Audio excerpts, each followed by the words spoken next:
ہم ان بارن کی عید کیوں مناتے ہیں؟ یوم شہادت کیوں مناتے ہیں؟ بخشو خدا کی قسم، خوش قسمت ہے آپ۔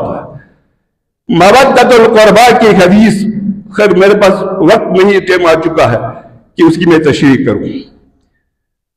انا اردکم علی الحوض، محمد مصطفیٰ فرماتے ہیں حوض کوثر پہ وارد کرنے والا، تم لوگوں کو حوض کوثر پہ قیامت کے دن پہنچانے والا، وارد کرنے والا میں ہوں۔ یا علی انت الساق، یا علی تو کوثر کا پانی پلانے والا ہے۔ ہم ان بارن کی عید کیوں مناتے ہیں؟ یوم شہادت کیوں مناتے ہیں؟ بخشو خدا کی قسم، خوش قسمت ہے آپ۔ دعائے توسل، دعائے خمسہ ہر پانچویں نماز کے بعد کیوں پڑھتے ہیں؟ وجہ کیا ہے؟ سمجھ میں تو آئے نا کچھ؟ کیا فائدہ ہے آخرت میں؟ کیا فائدہ ہے دنیا میں؟ دنیا میں بہت فائدہ ہے، یہ چند منٹوں میں ختم کرنے والی چیز ہی نہیں ہے۔ پھر کہا یا علی انت الساق والحسن والحسین آمین۔ حوض کوثر علی پلا رہا ہوگا، محمد اتار رہا ہوگا، اور اس کے بعد حسن اور حسین حکم دے رہا ہوگا بابا اس کو آپ حوض کوثر دے دے، ان کو نہ دے دے، ان کو پلائے، ان کو نہ پلائے، یہ ہمارے محبین ہے اور یہ ہمارے مبغضین ہیں، ان کو دفع کرو یہاں سے۔ عامر کا معنی وہی ہے، حسن اور حسین حکم دے رہا ہوگا حوض کوثر پہ۔ وَعَلِيُّ بْنُ الْحُسَيْنِ فاطر، علی بن حسین وہاں پہ حوض کوثر پہ لانے کے بعد ان کو جو آپ ان کو ہٹائے گا۔ والمحمد کل کے دن جس نے منایا ہے، والمحمد الباقر ہوا ناشر، حوض کوثر پینے پلانے کے بعد محمد باقر علیہ السلام لوگوں کو پھیلائے گا، ورنہ جم کھڑا ہو جائے گا، وہاں پہ رش لگے گا۔ محمد باقر کا کام وہاں سے ہٹانا ہے۔ بیچ میں جملتاً کہوں گا، اسی لیے محمد مصطفیٰ نے کہا تھا جابر بن عبداللہ انصاری کو، اے جابر میری اولاد چوتھے پش میں، امامت کی چوتھے پش میں میری اولاد محمد باقر آئے گا، میرے طرف سے انہیں سلام بتانا۔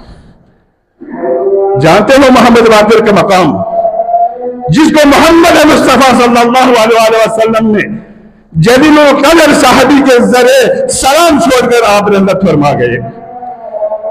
جب بھی جابر آتے تو مدینے کے گلی میں یا باقرہ یا باقرہ یا باقرہ، لوگوں نے کہا محمد باقر تو پاگل ہو گئے ہیں۔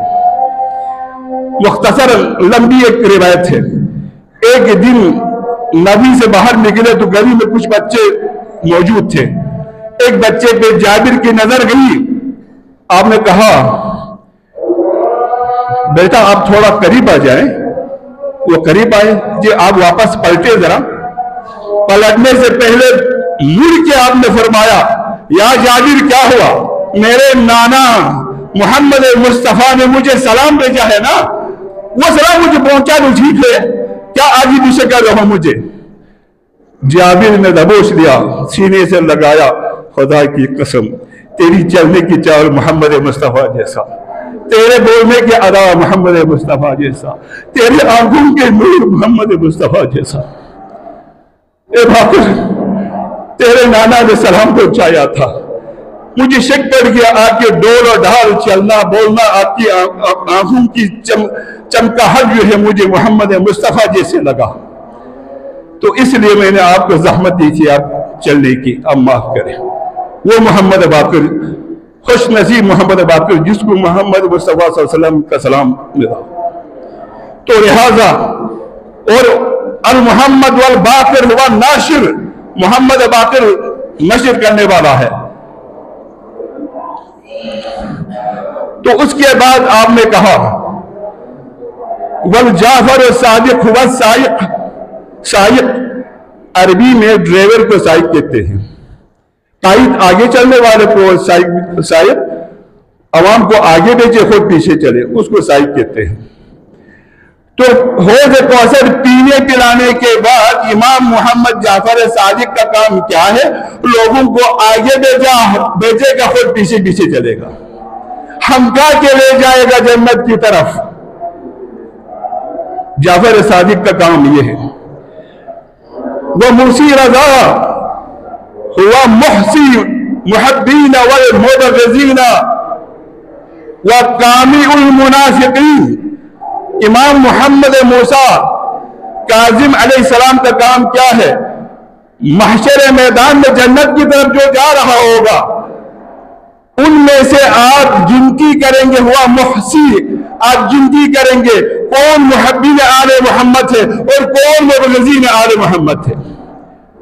یہ لفظ موجود ہے حدیث میں، ہوا کامل منافقین، اور منافقین کا جنازہ نکالنے والا ہوگا امام موسیٰ کاظم۔ وعلی رضا ہوا ذو المومن۔ میں جلدی پڑھ رہا ہوں، چونکہ امام علی رضا کا کام وہ کیا ہوگا؟ مومنین کی چہرے کا نور ہوگا۔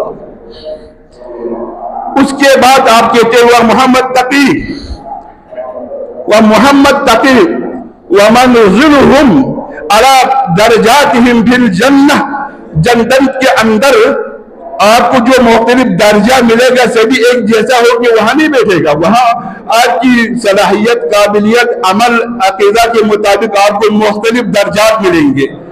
اس درجات پہ اتارنے والا محمد تقی ہوں گے۔ پھر جنت میں کیا ملے گا؟ حور العین ملے گا نا، حور ملے گا۔ کیا ایسے ہی ملے گا آپ کو حور؟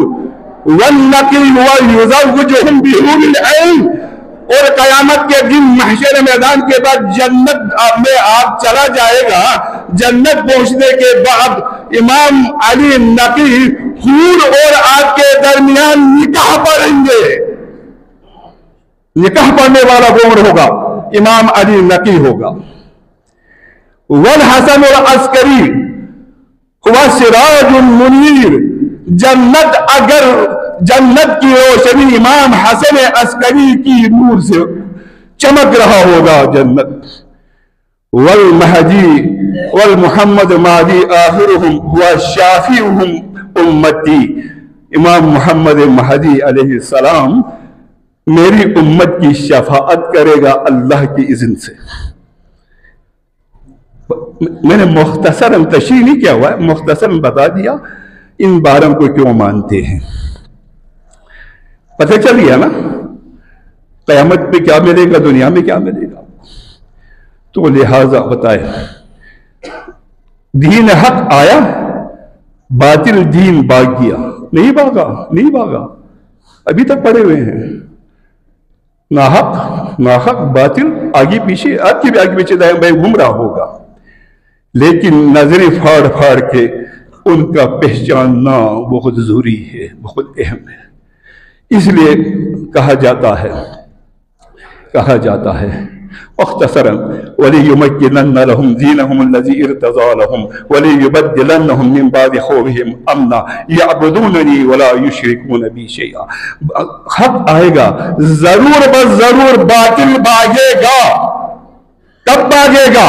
وَلِيُبَكِّنَنَّ لَهُمْ دِينَهُمُ الَّذِي ارْتَضَىٰ لَهُمْ۔ جب آپ کی دین ارتضا ہوگا، آپ کا حق دین ارتضا ہوگا۔ وَلِيُبَدِّلَنَّهُمْ مِنْ بَعْدِ خَوْفِهِمْ أَمْنًا۔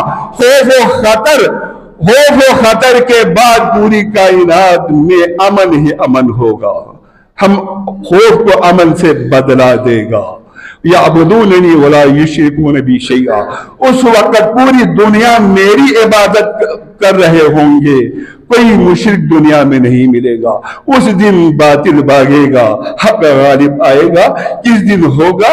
جب غیبت کبریٰ میں تشریف فرما امام محمد مہدی علیہ السلام جب ظہور ہوگا، اس کو دین تمکنت ملے گا، سلطنت ملے گی، حکومت ملے گی، اور خوف امن سے بدلا جائے گا۔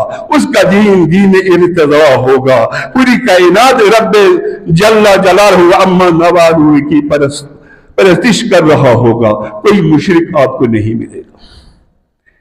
یہ دین حق ضرور ظہور ہوگا۔ ہم بھی اسی چیز کی منتظر ہے، متلاشی ہے۔ تو لہذا اللہ رب العزت ہم تمام کو دین حق پہ چلنے کی توفیق عطا فرما.